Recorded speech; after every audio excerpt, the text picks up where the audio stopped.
Forests remain one of the major parts of terrestrial ecosystems on the planet.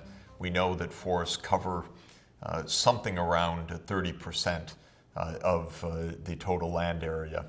And we also know that forest cover used to be a far higher proportion of the Earth's land area before humanity got to it. Humanity's been in the business for thousands and thousands of years of clearing forests, and we read accounts of the massive deforestation in ancient Greece or in the Roman Empire or in ancient China and India thousands of years ago. This is an ancient story, but we continue to lose a lot of rainforest and a lot of other forest areas today because of the increasing populations and pressures on the planet and the forces of international trade. So what has been going on from ancient times continues and in some ways intensifies till today. When we lose forests, we degrade ecosystems. We also lose a tremendous amount of biodiversity. Our rainforest areas, the three great rainforest areas of the Amazon basin, the Congo basin, and the Indonesian archipelago, are home to countless species and much of the greatest biodiversity on the planet. And as those rainforests are being depleted right now or at threat of massive deforestation and degradation, we are also losing huge amounts of biodiversity as well. This map gives us a suggestion of the extent of past deforestation and some of the challenges of current deforestation. Every area shaded in this map is an area that originally had forest cover. The very light shaded areas, say in Western Europe or across China or across Russia and the Eurasian landmass, the light shaded areas in the eastern half of the United States are areas that were original forest cover that have been deforested.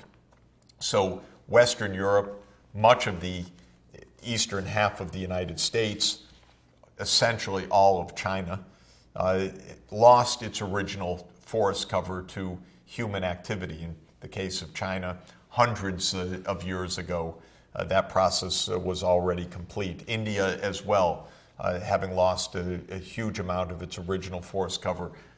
Europe having lost a huge amount of its original forest cover hundreds and in some cases thousands of years ago. Today, most deforestation is taking place in the fast-growing tropical and subtropical regions, and notably in the rainforests where population densities were low traditionally but have been rising, and where these rainforest regions are increasingly being encroached for human provisioning, for tropical logwoods, or for clearing for farmland and for pasture land, or for provisioning of peasant smallholders who go into the forests for fuel wood or for bushmeat or for other needs of people living on the margins of the forests. And the result is that while temperate zone areas were deforested in historical time, it's now the tropical areas that are under the most direct force of deforestation today, not because there's something intrinsic about tropical deforestation, but rather, in a way, from a historical point of view, because it's coming last in line. It's a set of ecosystems that were relatively less disturbed previously, but now are facing major disturbances and human impacts. Some of that human impact is internally driven by growing populations, within countries, within Brazil or within Central Africa, for example, or in Southeast Asia. But a huge amount I'm going to want to draw our attention to is coming from international trade, from demands halfway around the world for these forest products. This is very, very difficult to control because it means high levels of demand, often from rich countries or rapidly growing economies like China, even overwhelm local protective services. It's easy to bribe. It's easy to engage in illegal activities, even when they are on the books under legal control. This map that you're looking at now shows us the current patterns of deforestation. It emphasizes that in areas that were traditionally deforested, say the eastern part of the United States or Western Europe or Northern Europe, there is some reforestation taking place in those areas. That's a very healthy point. But the red areas shown on this map are areas that the Millennium Ecosystem Assessment identified as being areas under a current intensive process of deforestation. And that includes parts of the tropical rainforests, as I've mentioned, large regions in Southeast Asia, of course, the Andean region as well, many parts of the world where there are remaining forests find those forests under threat. Forests are major providers and regulators of ecosystem services. And this means that the threats to these forests are threats to human well-being. And it's worth listening to the words of one of the great scientists of our age, James Lovelock, who is the creator of the Gaia theory, which is basically the theory of the interconnectedness of the world's ecosystems and the interconnected regulatory processes of those ecosystems. Lovelock, more than most earth scientists 30, 40, 50 years ago, emphasized the interconnectedness of the climate regulatory functions and other natural flux functions of energy, heat dissipation, nutrient flows, and so forth, played by ecosystems, emphasizing that when we degrade one ecosystem, we impede or undermine the functioning of ecosystems in other parts of the planet. So here's what Lovelock says, for example, about the deforestation of the tropical rainforests. He says, and I'm quoting, "No longer do we have to justify the existence of humid tropical forests on the feeble grounds that they might carry plants with drugs that cure human disease," because he's saying that was one argument that conservationists were emphasizing, maybe the main one. Don't cut down the rainforest, there may be a life-saving medicine there. There's truth to that, but what Lovelock is saying is that's not the only truth. Gaia theory forces us to see that they offer much more than this. Through their capacity to evapotranspirate vast volumes of water vapor, they serve to keep the planet cool by wearing a sunshade of white reflecting cloud. So the rainforests have cloud cover above it. A lot of that cloud cover reflects the incoming ultraviolet radiation, sending it out into space, rather than having it hit the Earth, warm the Earth, re-radiate as infrared.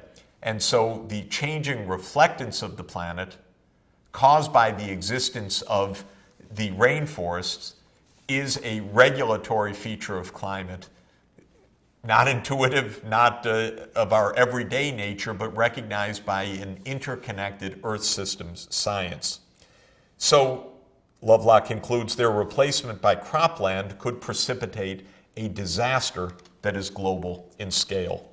The point is that when we degrade large ecosystems, such as tropical ecosystems, the impacts can be far more than we would recognize in the absolute direct impact of the loss of the local ecosystem services. Earth systems science teaches us that the interaction of the ecosystems in their global regulation of climate, water cycle, other nutrient cycle, nitrogen fluxes, are also of huge significance for planetary balances and for human well-being. Well, the extent of degradation is enormous. The pressures are vast, and the pressures are coming from many different directions. Have a look at the island of Borneo, which is shared in the present day by Malaysia and Indonesia. Malaysia with its two states of Sabah and Sarawak, and Indonesia with the state of Kalimantan. This island is absolutely under the most incredibly rapid and deep transformation, because one of the most diverse, wondrous ecosystems of forest area is essentially being cut down and replaced by a monoculture for palm oil production. Palm oil is in huge demand since palm oil is a very versatile product. It commands a good market price. It's used in many home products. It's used in cooking and for home use, and it's soared in demand in recent decades.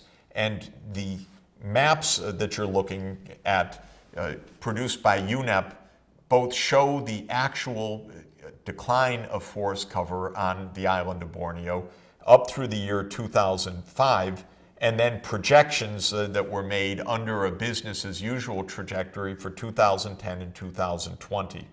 What you're observing here essentially is deforestation to replace a highly biodiverse rainforest area with a monoculture of palm oil. Now, palm oil in limited production is okay, and when it's carefully monitored and measured and kept within certain boundaries, it can make sense. But if it sweeps the island of Borneo, and as is similarly taking place in Sumatra in Indonesia, if you get a massive replacement of a diverse ecosystem with a monoculture, the losses will be phenomenal. The losses to regulatory functions of these ecosystems, the losses to biodiversity in the specific context of Indonesia and Malaysia, huge threats to the loss of, again, one of our closest great ape relatives, the orangutan, whose habitat is precisely in these rainforest areas, whose numbers have declined and whose habitat is under a tremendous threat. And unless we take into account what is a sustainable harvesting of tropical forests, what is in the same way that we need to take into account the sustainable harvesting of fisheries and other ecosystems, we will, before we know it, have lost these ecosystems. They will have fallen into an irreversible collapse. There's an attempt to do something about it, of course. In fact, there are several attempts. One that is notable is to link the conservation of the rainforests and forests in general with the climate change agenda.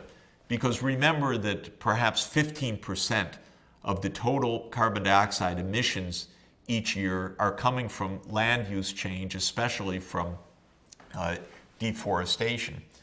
And so the idea was taken several years ago that as part of the mitigation effort, not only should we be reducing our carbon footprint in the energy sphere, but also the carbon emissions coming from deforestation.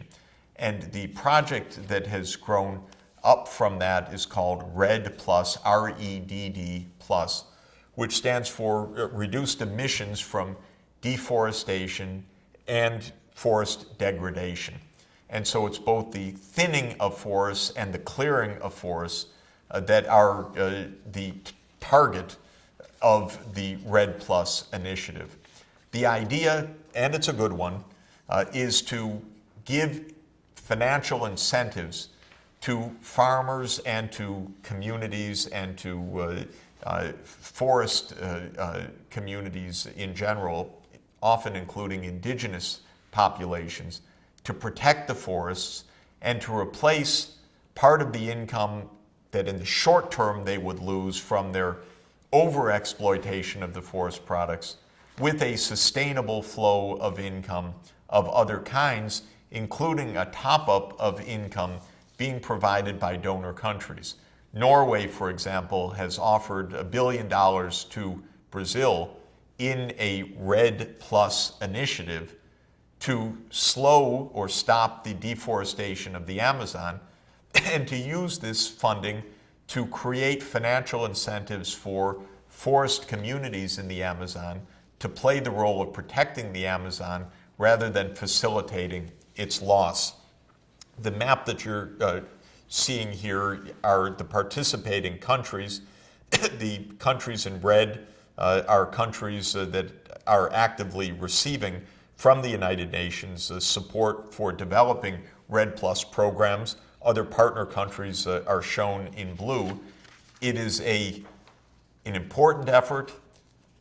The funding by some countries like Norway has been extremely generous, but it's still a small counter-pressure to an overwhelming force coming from the global marketplace for the products either directly of the forests themselves or for the products that are grown, the meat products or the soybeans or others that are grown when and palm oil when the forests are cleared and replaced by other kinds of economic activity. Let's look in more depth at programs like REDD+ to see what the international response is to the loss of biodiversity, to see how that response is functioning to date, and to make a kind of assessment of how we might and need to strengthen that response if we are to reverse the very powerful wave of species extinction and ecosystem loss that now is engulfing so much of the planet.